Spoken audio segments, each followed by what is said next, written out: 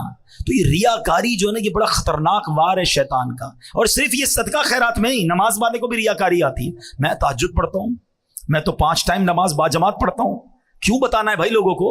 تہجد تو اکیلے میں پڑھی جاتی ہے, آپ دنیا کو بتا رہے ہیں. ٹھیک ہے نا. ایسی ہر روزے دار رجب شعبان رمضان کے میں روزے رکھتا ہوں. کس نے پوچھا آپ سے بھائی؟ روزہ تو ہے ہی ایسی عبادت جب تک بتائے نہ پتہ نہیں چلتی, مگر ہمیں پیٹ میں درد شروع ہو جاتا ہے, میں نے روزہ رکھا ہے, سامنے والے کو کیوں نہیں پتا؟ چیک کرو اپنا دل. حدیث پاک میں نبی پاک نے جملہ چھوٹا نہیں فرمایا, اللہ سے بددیانتی ہے یہ, اللہ کے ساتھ بے ایمانی ہو گئی نا. عبادت اللہ کی کر رہے ہیں, دکھا دوسروں کو رہے ہیں, اور دوسروں کو دکھانے کے لیے کر رہے ہیں. تو یہ نہ کریں, کہیں ایسا نہ ہو سارا سفر بیکار ہو جائے. تو اللہ کی راہ میں اس بار خرچ کریں, دل کھول کر کریں, پورا رمضان عبادت کریں, مگر ریاکاری سے بچیں. اچھا اب آخری بات, ریاکاری والی بات ہو یا اس طرح کی کوئی بھی بات ہو نا, اتنا مردود ہے شیطان. جب ایسی بات کرتے ہیں نا ہمیں کوئی اور بندہ یاد آتا ہے. ہاں یار یہ حضرت صحیح کہہ رہے, وہ فلاں آدمی نا جب بھی چندہ دیتا ہے اعلان کرواتا ہے, بہت بڑا ریاکار ہے. بھائی کسی اور کے لیے میں نہیں کہہ رہا, اپنے آپ کو چیک کرو, وہ کس نیت سے کر رہا ہے وہ جانے, اس کا رب جانے. بعض صورتوں میں اعلان کرنے کی اجازت ہے. اب مثال کے طور پر میں یہاں اعلان کروں کہ بھائی میں 500 روپے دے رہا ہوں, آپ سب بھی دیں, تو میری نیت کیا ہے کہ مجھے دیکھ کر ہو سکتا ہے کچھ اور بھی دے دیں تو مجھے ثواب ملے گا. انما الاعمال بالنیات. ہم اپنے دل سے پوچھ لیں میں کیوں اعلان کر رہا ہوں, سامنے والے کا دل چیک مت کرنا. تو ریاکاری سے بچیں, دکھلاوے سے بچیں, اور جب بھی کسی کی مدد کریں نا احسان نہ جتائیں. یہ بہت بڑا مسئلہ ہے. قرآن کہتا ہے یا ایھا الذین آمنوا لا تبطلوا صدقاتکم بالمن والعطا. اے ایمان والو اپنے صدقے باطل نہ کرو احسان جتا کر, تکلیف پہنچا کر. ہاں بھائی یاد ہے نا, نوکری کرنے آیا تھا میرے پاس, 2 پٹی کے چپل پہن کر آیا تھا, آج موٹر سائیکل والا ہو گیا. میرا احسان یاد ہے؟ بھول تو نہیں کیا؟ میں نے قرضہ دیا تھا, ٹھیلا لگاتا تھا, دکان والا ہو گیا. تیری بہن کی شادی جب وقت تو میرے پاس آیا تھا, میں نے تیرے کو قرضہ دیا تھا. توبہ توبہ توبہ. جو یہ کرتا ہے وہ سوچے وہ کتنی تکلیف پہنچاتا ہے اس غریب آدمی کو. ارے میرے پاس تھا کیا, اللہ کی مہربانی تھی تو میں نے اس کی مدد کی ہے, میں بھی تو کسی کے دروازے پر مدد لینے جا سکتا تھا. کبھی زندگی میں احسان مت جتانا, احسان جتانے سے اس کو تکلیف پہنچتی ہے. تمہارا صدقہ بھی ضائع ہو گیا. میں نے عمرہ کروایا تھا, میں نے اس کو حج کروایا, میں نے کچھ نہیں کیا یار, اللہ نے دیا تو سب ہوا ہے. ہمارے بزرگ کیسے مدد کرتے تھے, کبھی کبھی ایسے بھی کیا کرو کہ جس کی مدد کی نا اس کو پتہ بھی نہ چلے کہ مدد کس نے کی ہے. ہاں اس کو پتہ بھی نہ چلے, خفیہ طور پہ اس کے پاس مدد پہنچ جایا کرتی تھی. ہم تو جناب بولتے بھائی پیسے میں نے دیے, اب روز نماز کے بعد دعا کرنا میرے لیے, اس کی ڈیوٹی لگا دیتے ہیں. ارے وہ دعا کرے نہ کرے کیوں جتا رہے ہو, اللہ تو دیکھ رہا ہے نا. اللہ نے قبول کر لیا, تمہارے وارے نیارے ہو جائیں گے. دعائیں لینے والے بنو, ہائے لینے والے نہ بنو. تو اے میرے پیارے اسلامی بھائیوں, سارا مال کس کا ہے؟ اللہ کا ہے. جو دیا وہ کس نے دیا؟ رب نے دیا. میرا کچھ بھی نہیں ہے. پہلے تو یہ ذہن بناؤ, اور پھر اللہ نے دیا ہے نا تو خرچ کریں, اپنے غریب رشتہ داروں کو دیں, دیگر مسلمان بھائیوں کی مدد کریں. ماہ رمضان میں اپنے دسترخوان کے ساتھ ساتھ کوئی ایک دسترخوان اچھا کر دیں, ان کے دسترخوان پر بھی کھانا پہنچ جائے. یہ روڈوں پر جو بہت سارے لوگ بانٹتے ہیں اس سے بہتر یہ کہ کسی غریب کے گھر میں پہنچا دیں. روڈ پر تو بہت سارے لوگ کھا لیتے ہیں, مگر ہمارے گھر میں بہنیں, ان تک تو نہیں پہنچتا نا سامان. تو کسی ایک رشتہ دار, کسی ایک غریب کے گھر تک پہنچانے کا انتظام کریں, اور اس کے بعد اپنی زکوٰۃ میں اپنی دعوت اسلامی کو یاد رکھیں, جو دین متین کا اتنا بڑا کام پوری دنیا میں کر رہی ہے. ہمارے مدرسۃ المدینہ اور جامعۃ المدینہ ہیں, جس میں بچے اور بچیاں بغیر فیس کے قرآن پاک پڑھ رہے ہیں, درس نظامی کر رہے ہیں. الحمدللہ 1 لاکھ سے زیادہ حافظ قرآن دعوت اسلامی نے پاکستان میں اس امت کو عطا فرما دیے ہیں. کراچی کے بزرگ بیٹھے ہیں, ایک اشارہ کروں گا, میری بات سمجھ جائیں گے. میں جب چھوٹا تھا, آج سے 30 سال پرانی اگر بات کریں, تو کراچی میں تراویح پڑھانے کے لیے حافظ قرآن نہیں ملتا تھا, پنجاب سے بلانا پڑتا تھا. ایسا ہی ہے. اور آج مجھے بتاؤ کراچی میں کون سی گلی ہے جہاں تراویح نہیں ہو رہی ہے, کون سی بلڈنگ ہے جہاں تراویح نہیں. ایک بلڈنگ میں 3 تراویحاں ہو رہی. کیسے ہو رہی ہیں بھائی؟ حافظ کوئی درخت میں اگے ہیں, کسی فصل میں نکلے ہیں؟ یہ دعوت اسلامی کے مدرسے ہیں. الحمدللہ 1 لاکھ سے زیادہ حافظ قرآن دعوت اسلامی نے بنا دیے. قرآن کی خدمت کا کیسا نظام بنایا. ہزاروں بچوں اور بچیوں نے درس نظامی کر لیا. 150 کے قریب انگلش میڈیم اسکول بنا دیے. 34,000 بچے اور بچیاں اس میں دنیاوی تعلیم کے ساتھ ساتھ دینی تعلیم حاصل کر رہے ہیں. سال کی 600 کے قریب مسجدیں دعوت اسلامی ملک اور بیرون ملک میں بنا رہی ہے. آج کل چینل پر جو بے حیائی اور فحاشی ہے کسی کو بتانے کی ضرورت نہیں ہے، مگر ایک چینل ایسا ہے جس کو دیکھ کر غیر مسلم مسلمان ہو رہے ہیں، بے نمازی نمازی بن رہے ہیں، شرابی شراب چھوڑ رہے ہیں. ارے چینل دیکھ کر رقص و سرور کی محفل سجدے تو سنی ہوں گی، مگر یہ کیسا چینل آیا جس کو دیکھ کر مدینے کی یاد میں آنسو بہ رہے ہیں، اللہ کے خوف سے دل لرز رہے ہیں، لوگ گناہوں سے توبہ کر رہے ہیں، ماں باپ کا ہاتھ چوم رہے ہیں، صرف اردو زبان میں نہیں، انگلش زبان میں، پھر اس کے بعد بنگلہ زبان میں، اب جناب عربی زبان میں یوٹیوب پر مدری چینل شروع کر دیا. بچوں کی نفسیات کے مطابق بچوں کے پروگرام کڈز مدری چینل شروع کیا گیا. اور اس کے بعد جب کارٹونز کے ذریعے بے حیائی پھیلائی جا رہی ہے، کارٹونز کے ذریعے اب جناب بچوں کے ساتھ ان کو غلط رسم و رواج سکھائے جا رہے تھے، تو اس کو کاؤنٹر کرنے کے لیے دعوت اسلامی نے اینیمیٹڈ خاکے بنائے، اپنے اسلامک کارٹونز بنائے، اور اب وہ کارٹونز بھی کئی زبانوں میں الحمدللہ شائع کیے جا رہے ہیں. اور آپ کو جان کر خوشی ہوگی اس کی پذیرائی کیسے ہے. کبھی موقع ملے تو یوٹیوب پر کڈز لینڈ مدنی چینل کو سرچ کیجئے گا. ہمارے ایک ایک کارٹون کے کلپ کو 50 ملین لوگوں نے دیکھا ہے. 50 ملین کا مطلب 5 کروڑ لوگ ہوتے ہیں، 40 ملین کا مطلب 4 کروڑ لوگ ہوتے ہیں. تو دنیا بھر کے بچے دیکھ رہے ہیں، وہ دین سیکھ رہے ہیں. کون سا میدان ہے جس میں دعوت اسلامی لا دینی قوتوں کا مقابلہ نہیں کر رہی.